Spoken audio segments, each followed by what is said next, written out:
This essay is built around the word elementary. Elementary, primary, the simplest component of something complex. Also, a school where kids learn fundamental principles and facts. Origin unknown. First used by Plato in reference to the elements, earth, air, water, and fire. A translation of the ancient Greek stoicheion, from stoicheo to line up, meaning a step or the smallest division of something, like single letters from which words rise, L, M, N, or in their Latin form, elementum. Toward the end of 1508, Pope Julius II commissioned a young artist of relatively little distinction, Raphael. His task: decorate several of the Pope's private rooms in the Apostolic Palace in Vatican City. His method of decoration? Fresco, the act of painting water-based pigments onto freshly applied plaster. And his canvas, if you will, the walls. To that end, Raphael took up the task, and his brushes, emerging after its completion in 1511 as one of the great artists of the time and beyond, owing his fame in part to that commission and the artwork that followed. Famous paintings such as the Disputation of the Sacrament and the Cardinal Virtue, in which fortitude, prudence, temperance, charity, faith, and hope are allegorically represented, and the Parnassus, that piece about the mythological dwelling place for Apollo and the Muses, and consequently home of poetry. But the most famous among them, the School of Athens, that ode to knowledge and wisdom, to both secular and spiritual learning, highlighting at its center these two main representatives, Plato and Aristotle. But then, fanning out from them on both sides in lines of one kind or another, up and down the staggered steps, many more of the primary influential figures across the various schools of thought and spirituality, art and philosophy, math and science, and on and on. Figures like Pythagoras, Archimedes, Zoroaster, Ptolemy, Michelangelo, and Leonardo, just to name a few. Even Raphael himself, and, it is assumed, against the left edge of the painting, Zeno of Citium. Next to many more who have never been identified by neither critic nor tourist because they were and still are known only to the original painter. Which leads me to wonder, if we were to reach back in time to my elementary school days, to that bustling center of learning, and if the Pope at the time was to commission another artist, a budding one from the third grade perhaps, and ask him to color with crayon on the whitewashed concrete walls of the gym a similar secular nod to the influencers of my day, and then maybe entitle it the School of Seattle, who among my classmates would be next to my likeness on those steps? And who among our teachers would be at the center? Answering the latter question first. Certainly not Mrs. Martin, who put my name on the board in kindergarten during free time arts and crafts after I built and launched into space, then exploded a rocket ship jerry-rigged from bolts and nuts and washers, sending those same pieces violently across the room onto the desks and laps of my fellow classmates.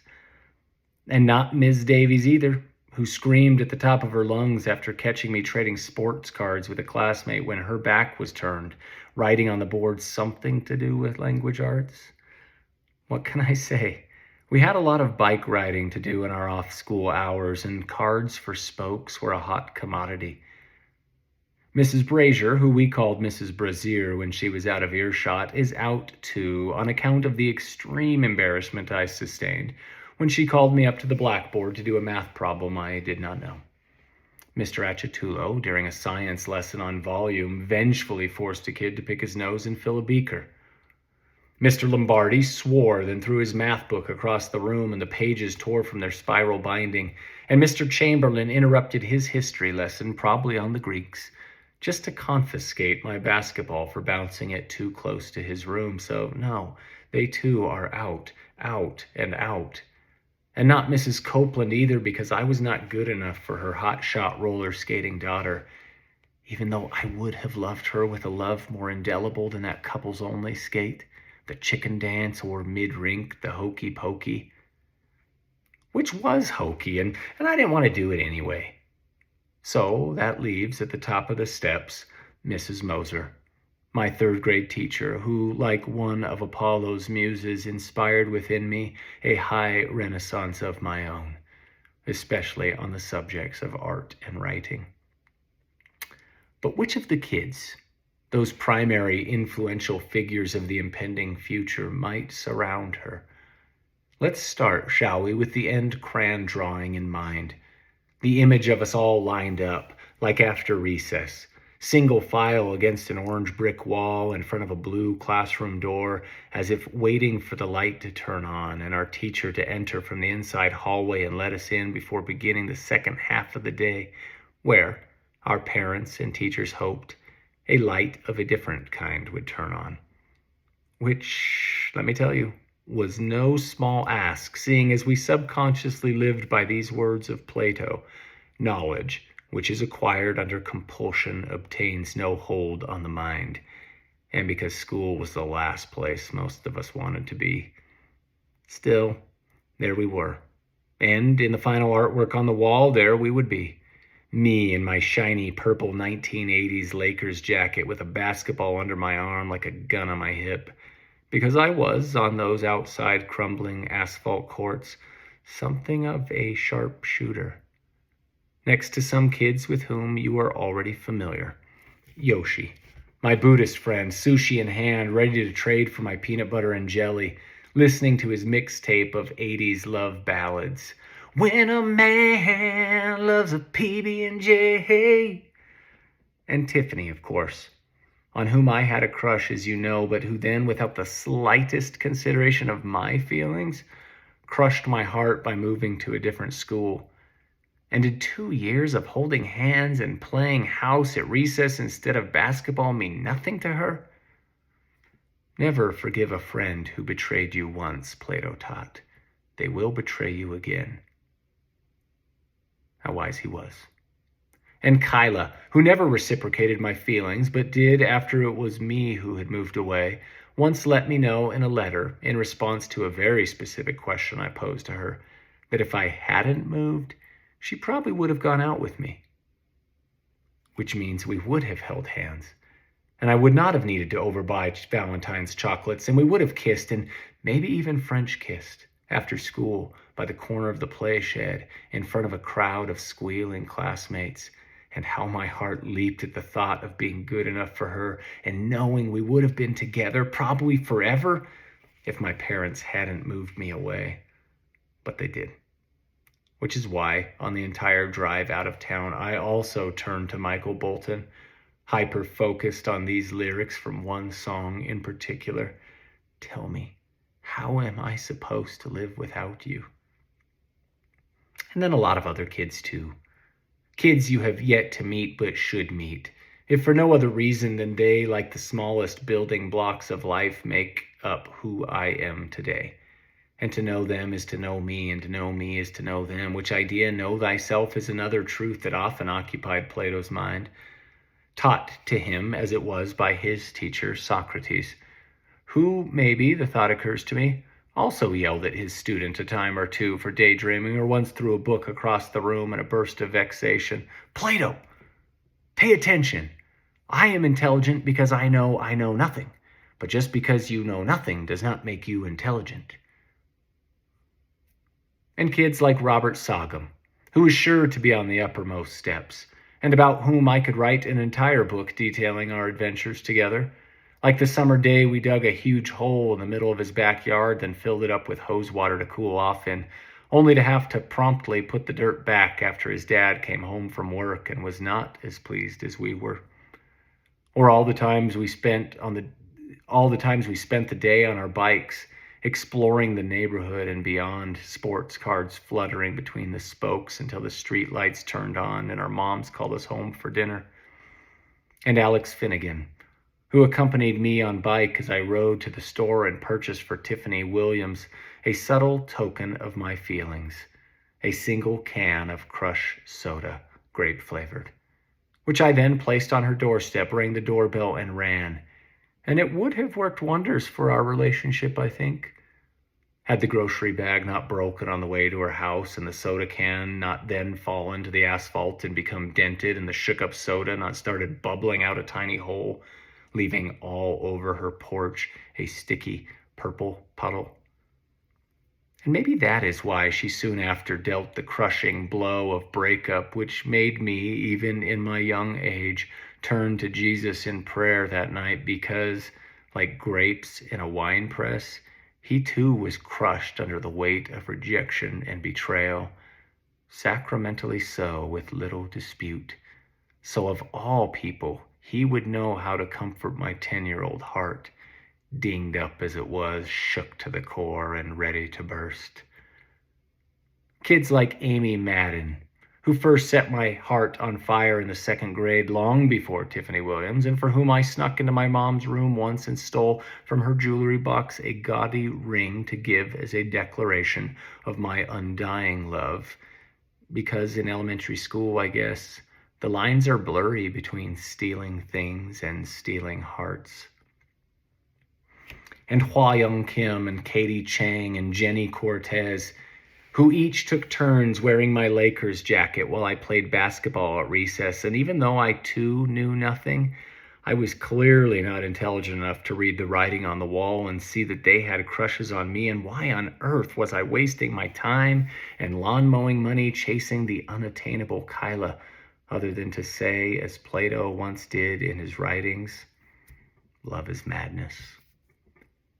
And Andy Zimmerman, whose invitation to a swim party at the local water park I accepted even though I didn't know how to swim, which little detail I paid no mind. At least not until shortly after I was on my way down the boa constrictor, a water slide true to its name that swallows you whole and sends you by way of the digestive process through these intestinal serpentine twists and turns, all before excreting you out into deep water. Imagine it, all 50 pounds of me, sitting upright, enjoying this nice, slow-paced descent, and then whammo! A full-grown man with his young son on his lap, both lying back, come around a curve, and just like that, the lackadaisical ride of one is now a death-defying speed train of 3, barreling toward this literal light at the end of the tunnel. I don't remember much that followed.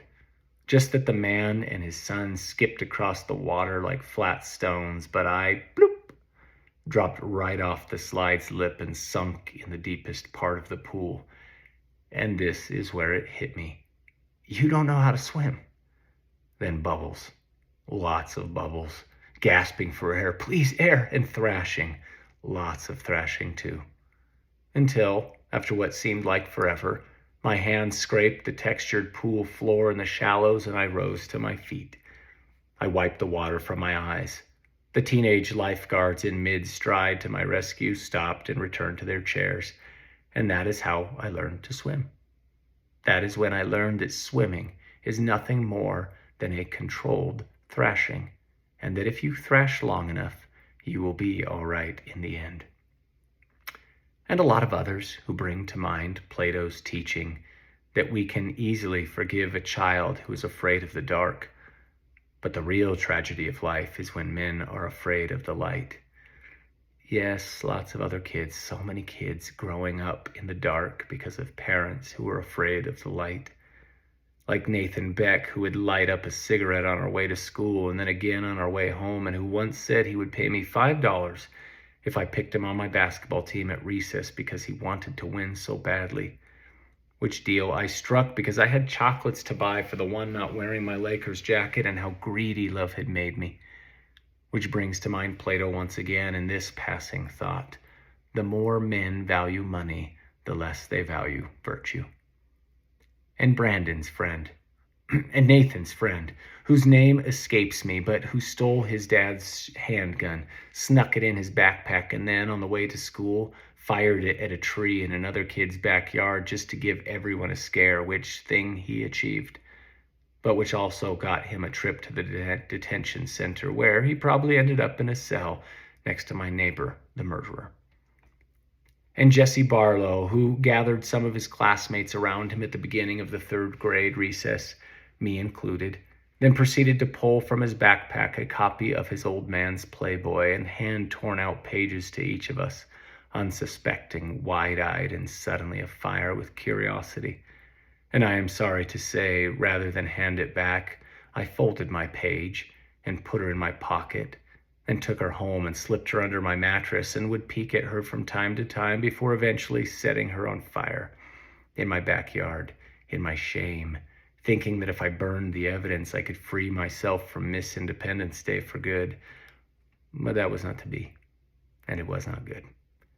Because there she stayed, burned in my memory for years to come, which in time led me into deeper, more dangerous waters, if you will, and a different kind of near drowning and a more panicked thrashing, but out of which I was eventually able to regain my footing and rise, thanks in part to a few different lifeguards along the way, among them my first wife, who tumbled to ground zero at the disclosure just 5 years into our marriage, but who, God bless her, also rose to her feet and supported me until I was able to understand just what Plato meant when he said, "For a man to conquer himself is the first and noblest of all victories." And lastly, Cian, who was also reserved a top step, that red-haired and freckle-faced delinquent about whom I once changed the Lord's Prayer to lead a snot into temptation, and whose last name I have removed to protect his reputation because once, in the first grade, he peed his pants and there remained on the ceramic seat a puddle and in the air an unmistakable stench, and that is the sort of thing that can haunt a man to his dying day, which would have come for him much sooner than expected had I caught him after he punched me in the face 5 years later during a basketball game at recess. I was king of the court and Kyla was watching, along with that host of other female onlookers too, and he knew that. He had to have known that. Yet, he stole the ball from me still, and embarrassed me in front of everyone. So I did what any cool-headed, mature sixth grader would do. I raced down to the other end of the court and fouled him as hard as I could, just to send him a message, which, consequently, sent him flying instead. Into the basketball pole, in fact, which I guess is why he turned around and whammo, socked me in the nose, and why, in return, I proceeded to chase after him, across the playground, toward the play shed, screaming and cursing and threatening his very existence until, that is, Mrs. Copeland grabbed the both of us, which is how we ended up in the principal's office, where he then opened up his heart like an overstuffed piece of luggage and cried, and not just cried, but sobbed, as in spilled his guts, which is a horrific image, but just how it went. Each account of hardship at home, each wheeze and gasp for air, a poem and a prayer that I have not forgotten since, and that made me wish I hadn't yelled at him or thought badly of him or fouled him extra hard, which is why, true to the vow I made then and there, I have never fouled another player since. I swear. And many more kids, whose complex stories and simple hearts will end up on the wall somewhere, some more known by me, just not included in this essay. Others I don't recognize at all. But everyone known to the master artist because he's known from the beginning the cardinal virtues in their hearts, and because he first engraved us all on the walls of his hands. Kids whose victories are no less valuable just because they are not known to the critics or the tourists. Which seems like an obvious place to yet again, and for the last time, paint a picture of heaven. All of God's people having thrashed their way through life, but now lined up against this orange brick wall, just outside these big blue metal doors, waiting for our different all-knowing teachers, God, Christ, Ahura Mazda, Buddha, and more, to turn on the lights and let us in from the dark. Robert and Mrs. Moser on the steps, and Hua Young and Mr. Lombardi, just to name a few, next to Cian O'Reilly, who is no longer without last name nor notoriety, and Yoshi and Nathan, and me too, hopefully, without basketball, but instead hand in hand, finally, with a beautiful woman who will never leave me, and who I can't live without, and who will forever be my couple's only skate partner, and who in that moment will slip her arms into my purple Lakers jacket, made shiny and new. Take that, Tiffany and Kyla and Mrs. Copeland. Next to Ptolemy and Pythagoras and Archimedes, to name a few more on the steps, before whom I will not hold back when I tell them just how much grief they caused me in school. No matter now. And Plato and Aristotle and Raphael and Da Vinci, and over there, stepping onto the porch near the front of the line, freshly draped in his robe of Tyrian purple dye, Zeno of Citium. All of us at the end of our respective journeys, okay with the various roles we played in the school of life, small parts as we were of a much bigger plan, like unique colors drawn into a fresh plaster surface in such a way that the resulting fresco will last indefinitely, or small letters in a big, meaningful word, eudaimonia perhaps, which, according to Aristotle, meant the highest good. Or like the elements from which the Greeks believed all things were made, earth, air, water, and fire, having come from the earth to begin with, but now in the end caught up into the air, some saved by water, but most only by way of the refiner's fire. And over the door, as we begin to file into that great classroom in the sky where there is sure to be plenty of free time, and where there can never be another name on the board, a banner with these 55 letters, making up these 15 words, revealing this one Platonic truth. All men are by nature equal, made all of the same earth by one workman.